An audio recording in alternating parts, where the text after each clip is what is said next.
Welcome to Recruiter Wins, your bite-sized 15-minute podcast with your host, Zach Gallinger. This is the show where every guest answers one simple question. Tell me about your biggest recruiting win. You'll hear everything from gut-wrenching candidate conversations to game-changing business development wins. Real stories with lessons you can actually use in your next search. Hello and welcome to another episode of Recruiter Wins. My name is Zach Gallinger and I'm the founder of Talent Hero Media, a digital marketing agency that works exclusively with recruiters. In this podcast, we sit down with a highly successful recruiting expert to ask them a single question. Tell me about your biggest recruiting win. Our guest today is Steve Faulkner, a recruiter specializing in employee benefits. Steve has been doing this for 23 years now, so he has a lot of insight to share. Welcome to the show, Steve. Thank you very much for having me, Zach. Pleasure to be here. Yeah, no, I'm excited to have this conversation with you. So let's jump in with that question. Tell me about your biggest recruiting win. My biggest recruiting win wasn't a single event. It was more of an overall client win. I recruit in the employee benefits field, and one niche within the niche there is working with companies that sell non-medical insurance benefits. So that could include group life, group disability, group dental, voluntary benefits, etc.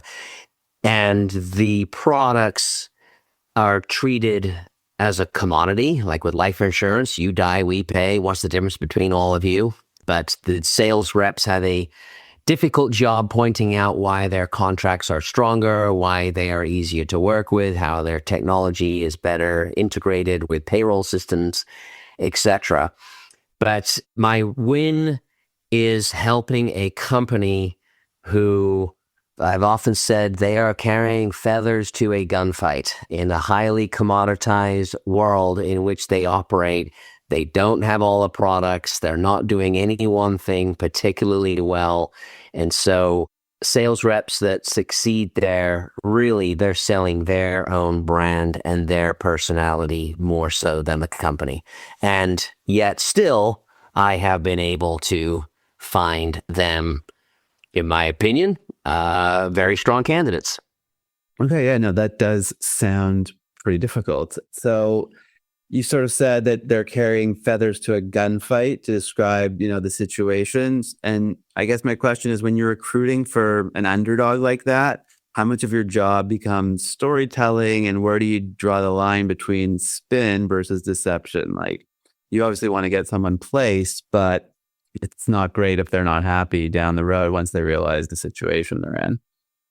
Yeah, it's a good question. And I've been doing this for 23 years, so I'm not just looking to put a butt in a seat and run away and say, ha ha, I tricked everybody. I mean, I definitely want the person that I place to be happy so that they stay, and then the client is happy and I get repeat business. So it is a fine line, and that is my job, is to uncover what is going on with someone's situation where they are, so that I can see if there are angles where the client is the solution to what ails the candidate.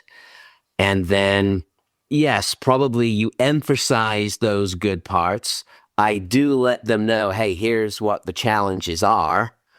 But then they, together, we decide, mostly them, it's their life, are the benefits that you will get going to be, are they going to overcome the challenges that you're going to face in the role? And then ultimately they have to decide if that's the case. But yes, that's a more limited pool of candidates than if you're just recruiting for, I'll just say one of the big names in my space is MetLife. When you're selling MetLife, you've got Snoopy behind you, buildings in New York City, on the New York City skyline.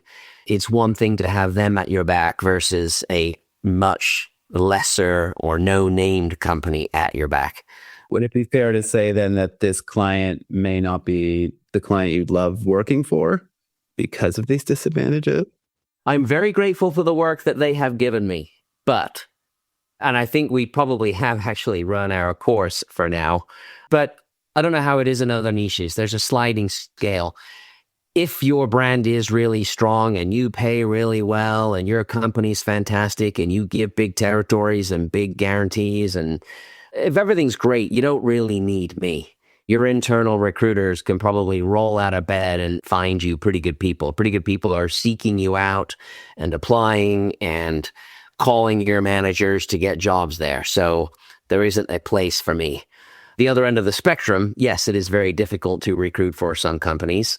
They need me the most. I suppose the ideal is somewhere in the middle where the name isn't known, but when you scrape below the surface, there's some meat there that you can actually talk about and attract candidates to. Right. And you mentioned something to me before we started recording about how sometimes you look for candidates that are in a bit of like a compromised position. In a bit of a pickle? Yeah, like they're not in the best state currently in terms of their job, but, so then Their backs against the wall. Yeah, exactly. They're desperate. When they're looking around and they see this sort of flawed opportunity, it might be the right fit for them. Does it ever feel uncomfortable when you're sort of selling this to someone is only taking this because their situation isn't great? Generally, people know what they are getting into, and it is just a matter of weighing the pros versus the cons. With a company like this, you can have a bigger territory. There are more opportunities. Perhaps you get access to clients, in this case, insurance brokers, that you would not have had access to in a more crowded office, because this company tends to have fewer sales reps in a given office. The comp plan is very good. So you don't have to sell as much to make the same, or if you sell the same, you will make a lot more with this company. So there's all these ebbs and flows and trade-offs. And yeah, sometimes maybe you have to relocate for your wife's job. Maybe your company is maybe you just got laid off and you're looking for a job, and there's only so many companies hiring, or this is the only one in the market. You got a very specialized set of skills, as Liam Neeson says.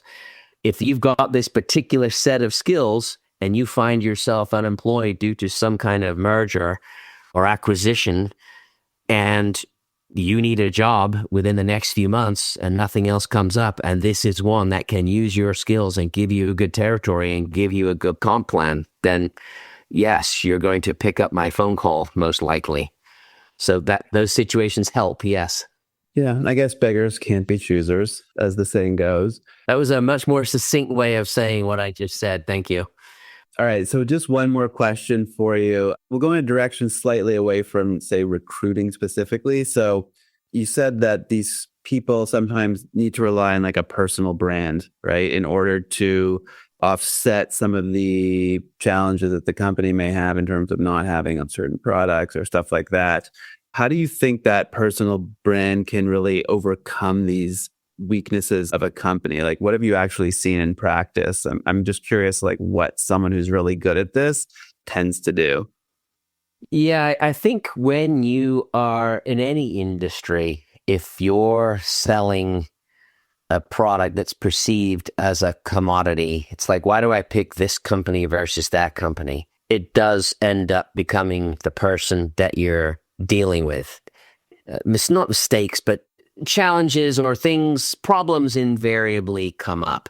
And if you are working with someone who takes those things seriously, works on fixing them, is able to fix them, communicates with you throughout the process, basically gets stuff handled. You want to work with a person that you like and trust. And so all of the things being equal, I'm going to I think most people will gravitate towards those types of sales reps. And so if everything else is perceived as being the same, that's who you gravitate to. And if you still have a good insurance company or a good company behind you, I think that's the direction people will go in. So a personal brand is very important and very helpful. That makes a lot of sense. It actually reminds me of something that happened to me last week. There's a company, I'm not going to name them. They offer a SaaS product, and the founder is really tied to the brand. And I emailed him a question to ask him why they had removed something from their free plan. And his response was, I'm not making you pay for anything. And I was like, okay, that's probably the exact opposite of what Steve is talking about when it comes to a competitive space. And, you just have somebody be so unnecessarily rude to you. And I think we've all had those experiences, maybe not that rude, but where it feels like the person you're talking to doesn't really care how the interaction goes too much. Yeah, that's brutal. Yeah. That is brutal. If it's very easy to switch, you would just, okay, well, if that's how you feel. Exactly. I'm sure your reps I'll see you later. With that all the time. Yeah, anyway, so I appreciate you taking the time to speak with me, and have a good rest of your day. Thank you very much. Thanks for listening to Recruiter Wins. This episode has been brought to you by Talent Hero Media, the digital marketing agency that works exclusively with recruiters to help them win more business and scale faster.